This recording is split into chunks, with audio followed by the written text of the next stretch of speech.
Yo, what is up guys, it's me Eva again here playing Tokyo Ghoul Break the Chains, and in today's video we're gonna talk about some tips that I could give you the newer players in Tokyo Ghoul and some interesting stuff that you might not know about some of the modes and some stuff and how the systems work in the game as well.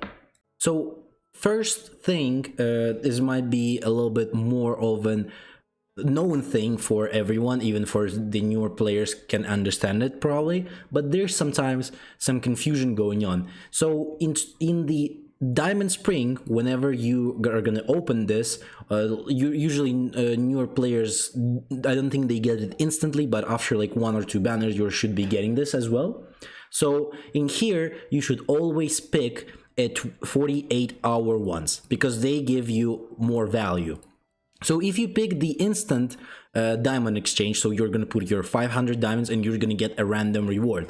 But if you pick at 28 hours, you spend the same amount of diamonds, but you are going to get for sure at least 1.2 thousand here on the diamonds, but as well sometimes it gives more, like around, like sometimes it gives you 2,000. So it's still a much more bigger value in a long-term run, because you're still gonna get only use the same amount, but you're still gonna get much more bigger value on the diamonds there. Another thing is called the fragment salvage. And here you can actually salvage some of the stuff that you already don't need. So you can get these ability boosters that you will be using to upgrade your weapons. And with this one, sometimes people forget to just salvage this stuff because only the ones that you don't need are stored here. Other than that, there's not going to be anything that, for example, you need to be scared of from getting salvaged for. So don't worry, you're not salvaging anything important, and you're only salvaging the ones that you don't need already. So in that sense, that gives a pretty decent amount of ability boosters, for example, like 324k here for free. And that sometimes could lead up for you to max out your weapons instantly, even sometimes depends on how long you were forgetting about the salvage system being here. So another good tip is that missions like this, so there's like an exploration stuff, complete one exploration 1x and you're gonna get the rewards as well as the weekly challenge points. So to clear those, you don't actually need to sweep, so you don't need to use any tickets or any stamina to finish those ones. Again, for example, in the beginning of the game you don't have much of a sweeps or even stamina, so you don't want to waste too much on this. Obviously you can sweep them out, it's not costing that much, but sometimes, for example, for Carnival you need to do that 5 times, and if you want to instantly do it without wasting anything, you can just press start. So it's gonna load your thing here, and then you can press finalize instantly. You don't need to actually do anything, just finalize it. And that thing counts as an exploration. So you don't actually need to waste anything or even do anything, and this is already counting as a free exploration for you. So that's also a tip for you to instantly do some of the missions in the Carnival as well as on the weekly challenges there. Very easy way for farming some stuff up like instantly on the first few minutes that you logged into the game, and finish the weekly reset very quickly. Another tip that I'm gonna give you is, in the early game, a lot of people use these points that you have here from the organization for buying these characters. And this is a really bad way, because all 4 of these characters are very shit. They don't last long in the game, so you might use them first few days and then they're basically done. The use of them is done. So because of that, I don't recommend spending on any of them.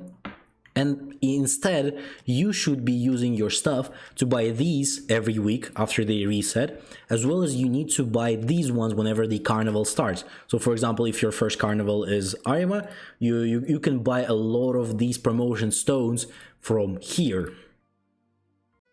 Another thing sometimes people don't know, that you can save a lot of stamina from the weekly challenges as well as some of other modes in this game by just giving up. So as you see in the, for example, weekly challenge here, if you need to fight a boss, you need to use 20 of your stamina for one boss fight.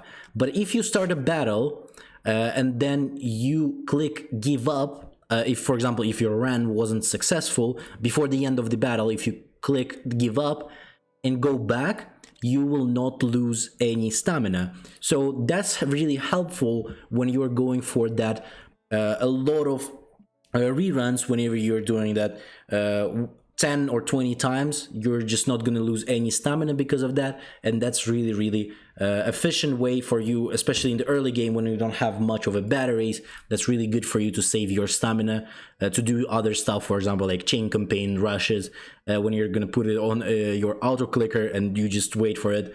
But this is a way for you to not lose a lot of stamina, so you might need to use this one sometimes.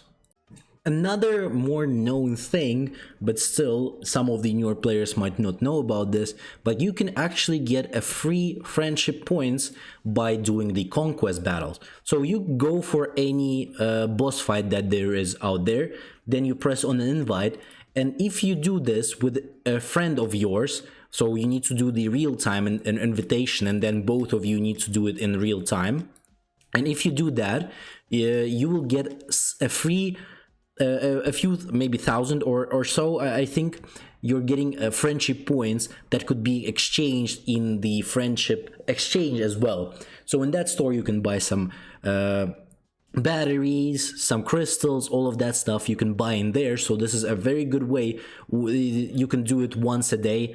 It only counts as one time, so once a day you will be able to defeat boss and get those rewards.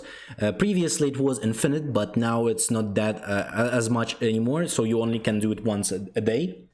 But if you have a buddy of yours who's also playing Tokyo Ghoul, this is a good way to get some free batteries maybe, or sweep tickets. Another good tip that I could give you, sometimes people forget that endless trials, for example, exist. Especially in the new game, you don't know where to get some diamonds. Maybe you're missing 1 or 2 multis for finishing a rotation on a character banner. Then this is a good way for you to farm some not too like crazy amount of diamonds, but there's a decent amount of diamonds that you can get from the trials. So basically what you get is every 5 levels you're gonna get a 500. So like on 80 you're getting 500 diamonds, on 50 85, 90 and so on. Okay, so you're gonna get 500 each, as well as there is EX battles where you can get 1,000 diamonds from defeating the boss on EX battles. There's only a few EX battles, so there's not like a crazy amount of them, but still that 1,000 diamonds could make you do an extra multi or 2 sometimes with like, it's pretty easy to finish first like 100, I would say. You shouldn't be having much of a problem. After that it gets a little bit complicated, then you'll need to have a little bit more investments in terms of your characters, and you will be able to finish the whole thing as well, and it gives a pretty decent amount of diamonds.